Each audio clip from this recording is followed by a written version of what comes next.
Yahobu, Bapak Ibu Pendeta, Sinenge, Majelis dan warga Gereja Amin, ini adalah channel YouTube Sinode Gereja Amin. Karena itu, bagi yang mencintai Gereja Amin, tontonlah, subscribe, like, dan bagikan. Gereja Amin yang tangguh, mandiri, dan peduli. Tuhan Yesus memberkati.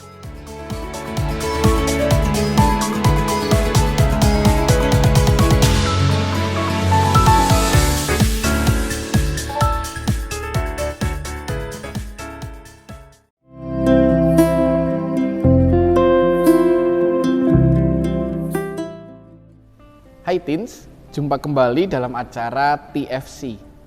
Kali ini kita akan menyimak tulisan Pendeta Agita Putri Awijaya dalam buku renungan Teens for Christ dengan judul Kelepek-kelepek berdasarkan Kidung Agung pasal 4 ayat 8-11. Bersama saya Ari yang akan memandu kita dalam permenungan kita hari ini. Sebelum itu mari kita berdoa. Kami rindu untuk kami membaca dan merenungkan sebagian firman-Mu ya Tuhan. Karena firman-Mu itulah yang menjadi terang dalam hidup kami, yang senantiasa menuntun kami di tengah perjalanan dunia yang sedang kami jalani.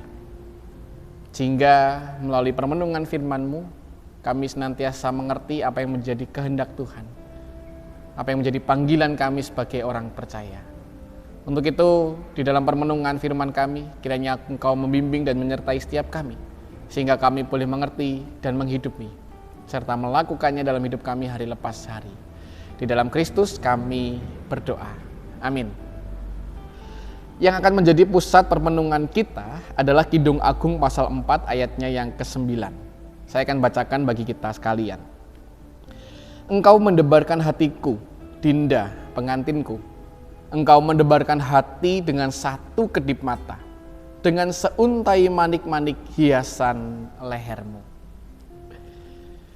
Dalam sebuah buku karya John Gray berjudul Men Are From Mars, Women Are From Venus, laki-laki dan perempuan digambarkan sebagai dua makhluk yang berasal dari planet yang berbeda.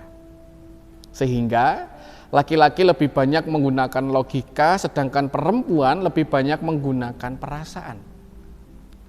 Pemikiran ini tidak sepenuhnya benar. Sebab tidak semua perempuan bertindak dengan dorongan perasaan, sebaliknya banyak laki-laki yang lebih sering mengambil keputusan dengan mempertimbangkan perasaan daripada logika. Selain itu, penggunaan perasaan dan logika juga relatif, bergantung pada situasi yang dihadapi. Ungkapan mempelai laki-laki dalam puisi ini menunjukkan bahwa dirinya sedang menggunakan perasaan bukan logika. Seperti halnya mempelai perempuan yang mabuk cinta dalam renungan berjudul Love Sick, mempelai laki-laki pun mengalaminya. Hatinya berdebar tak karuan hanya karena kekasihnya berkedip. Ia dibuat kelepek-kelepek karena merasa nyaman dengan cintanya terhadap kekasihnya itu. Itulah keindahan cinta. Cinta membuat seseorang merasa nyaman berada di dekat orang yang dikasihinya. Bahkan ketika ia harus mengakui perasaannya. Cinta membuat orang merasa tenang dan aman, sehingga ia tidak harus berpikir keras atau membangun perlindungan diri dengan strategis berpikir tertentu. Teens, bukan jenis kelamin yang menentukan apakah kita lebih banyak menggunakan perasaan atau logika. Menggunakan logika juga bukan berarti kuat, dan menggunakan perasaan tidak berarti lemah.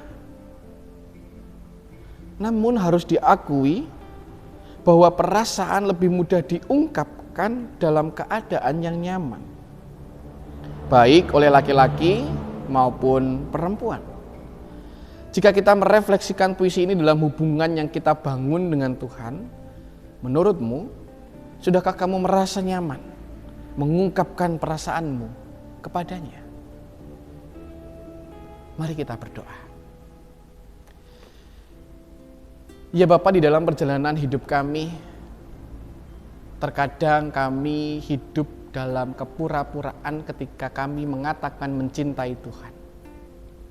Buktinya, kami sangat sulit untuk merasakan, menyatakan apa yang kami alami di dalam hidup kami. Maka biarlah melalui permenungan yang boleh kami baca dan kami renungkan bersama,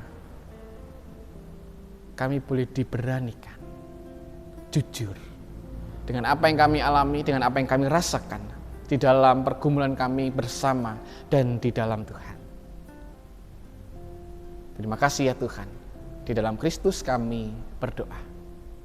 Amin. Demikian renungan kita hari ini. Jangan lupa subscribe, like, dan bagikan kepada yang lain. Tuhan Yesus memberkati.